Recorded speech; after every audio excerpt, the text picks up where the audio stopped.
It might surprise you to learn that Tolkien almost wrote a Lord of the Rings movie. In 1957, a team from Hollywood gave him a potential script, and Tolkien replied, quote, "I'm quite prepared to play ball if they are open to advice. I should welcome the idea of an animated motion picture, with all the risk of vulgarization." Tolkien provided detailed notes on this script, notes that give us clear guidelines on what a Tolkien-approved Lord of the Rings movie would look like. He wasn't precious about keeping his work intact. Tolkien understood that in order to adapt The Lord of the Rings into a movie, his story needed to drastically change. But instead of compressing the story, overcrowding and blurring climaxes, Tolkien's ideal Lord of the Rings movie would go in the direction of abridgment, what he describes as, quote, "the necessary reduction of the scenes and events." Tolkien believed in this so strongly, he suggested cutting the Battle of Helm's Deep altogether. And as crazy as that sounds, it makes sense in the context of the limitations he was working within.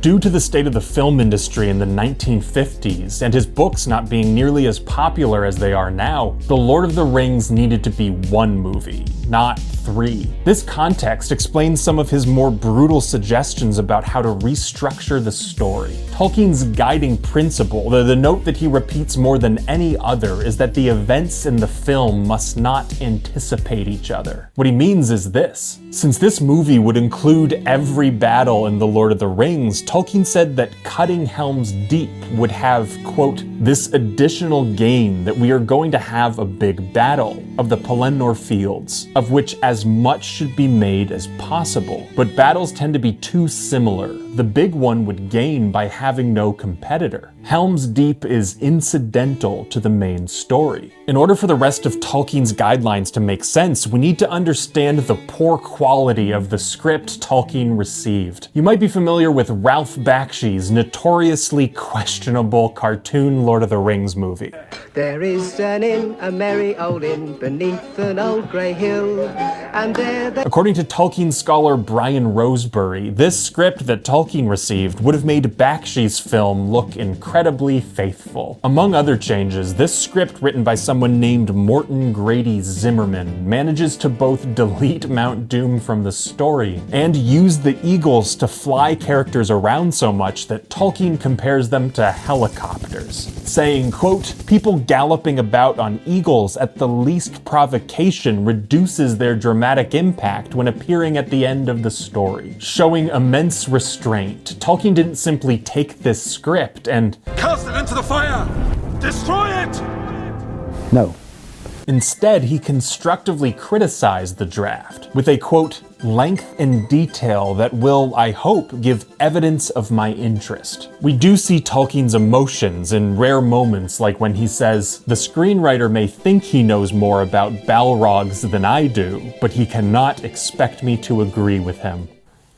But Tolkien didn't think the script was beyond redemption, and while he was optimistic, he was never naive. Being savvy enough to understand how unlikely it was that this movie would ever be completely satisfying, Tolkien makes it clear that if it was going to fail, there's a certain direction he'd like it to go, saying, quote, "I think I should find vulgarization less painful than sillification." You might know that Tolkien took his mythology and world building very seriously, and so it seemed to have disgusted him the most were moments where the script, quote, "pulls back towards more conventional fairy stories. Lorien becomes a fairy castle with delicate minarets and all that sort of thing. I will in no circumstances accept this treatment of Lorien." So Tolkien means it when he says he'd rather have this movie be overly vulgar than overly silly. But the most interesting application of these guidelines is to consider how Tolkien might have reacted to Peter Jackson's movie trilogy.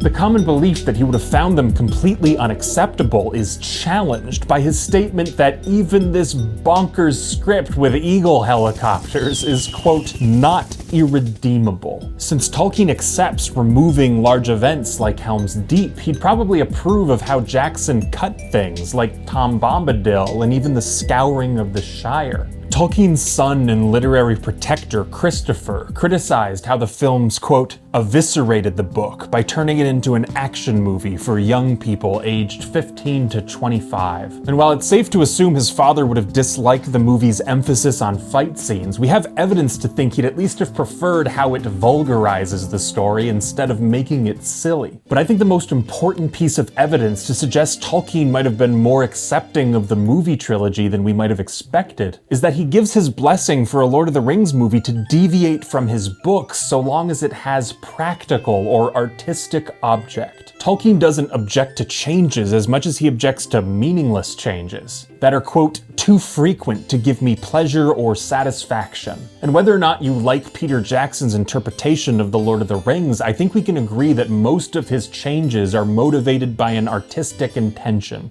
But this also tells us what movie changes Tolkien probably would have hated. We know that he particularly disliked when the book's important themes like free will were contradicted. He rejected how the script made Saruman hypnotize people, stressing that, quote, it was always open to one to reject by free will. Saruman merely corrupted the reasoning powers. He also disliked when the script cut Galadriel being tempted by the ring, instead presenting her as though she's immune to its corruption. So Tolkien would have likely taken issue with the scene where movie Frodo is so hypnotized by the ring that he sends Sam away. The filmmakers explain their decision by saying, I think it's good that Frodo's not always right. He's not this angelic character, that he does not have complete faith in Sam. But Tolkien probably would have viewed this as needlessly contradicting an important theme. But there's one last piece of concrete evidence that Tolkien would have accepted the movies, because he makes it clear that an artistically faithful Lord of the Rings adaptation isn't the only one he'd approve, saying, quote,